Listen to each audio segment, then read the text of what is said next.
नमस्कार, मैं हूं विजय और आप देख रहे हैं यूबी न्यूज। सोमवार 17 फरवरी 2025 की सुबह दिल्ली, एनसीआर और बिहार में भूकंप के झटके महसूस किए गए। भूकंप की तीव्रता ज्यादा नहीं थी, लेकिन इसका केंद्र जमीन के पास होने के कारण लोग डर गए और घरों से बाहर निकल आए। दिल्ली एनसीआर में सुबह 5:36 में 4.0 तीव्रता का भूकंप आया। इसका केंद्र नई दिल्ली में जमीन से 5 किलोमीटर की गहराई पर था। झटके इतने तेज थे कि लोग सोते हुए जाग गए और कई इमारतें हिलने लगी।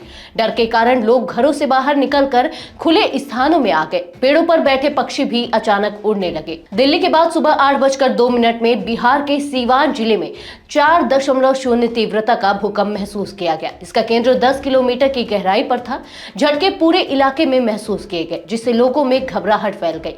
हालांकि अभी तक किसी बड़े नुकसान की खबर नहीं आई है। भूकंप कैसे आपको महसूस हुआ? कितना तेज झटका था? भैया बहुत तगड़ा झटका था। हमें ऐसा लगा जैसे ट्रेन चल रही हो ना, धरती ऐसे हिल रही बहुत तेज, धड़ाधड़ धड़ाधड़, मतलब कि जैसे कुछ धरती फटने वाली है। बहुत तगड़ा झटका था। इससे पहले इतना तगड़ा झटका महसूस किया गया कभी आपने? ऐसा कभी नहीं हुआ। आज पहली बार ऐसी 4:30 5:30 बजे करीब की बात है। बहुत तेज ऐसी पूरी बिल्डिंग हिली, पूरा घर हिल गई। ऐसा लग रहा है घर से बाहर निकलो।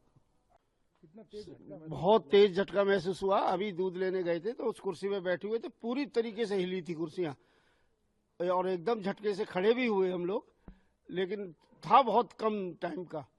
लेकिन पहली बार इतना तेज झटका महसूस हुआ आप लोगों को? बिल्कुल हुआ, तो पहली बार हुआ है, इसमें कोई दो राय नहीं है। बहुत ज्यादा तेज झटका था और कुर्सियां बिल्कुल हिल गई थी।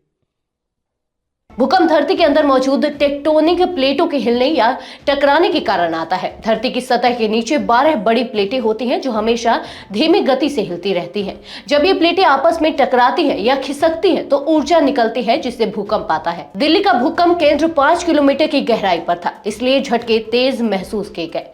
बिहार का भूकंप केंद्र 10 किलोमीटर की गहराई पर था, जिससे झटके थोड़े कम महसूस हुए। भूकंप के बाद प्रधानमंत्री नरेंद्र मोदी ने लोगों से शांत रहने और सुरक्षा उपायों का पालन करने की अपील की। उन्होंने कहा कि संभावित झटकों के लिए सतर्क रहें और घबराएं नहीं। फिलहाल दोनों भूकंपों से किसी बड़े नुकसान की खबर नहीं है, लेकिन विशेषज्ञों का कहना है कि लोगों को सतर्क रहना चाहिए। भूकंप के समय खुले स्थानों में जाना, इमारतों और बिजली के खंभों से दूर रहना सबसे सुरक्षित उपाय है। तो ये थी हमारी आज की एक खास रिपोर्ट। आपको ये कैसी लगी, अपने विचार हमसे साझा करें। इस वीडियो को लाइक और शेयर करें, साथ ही चैनल को सब्सक्राइब करें। यूबी न्यूज आपके लिए लाता रहेगा देश विदेश से जुड़ी ऐसी ही तमाम खबरें। तब तक के लिए धन्यवाद।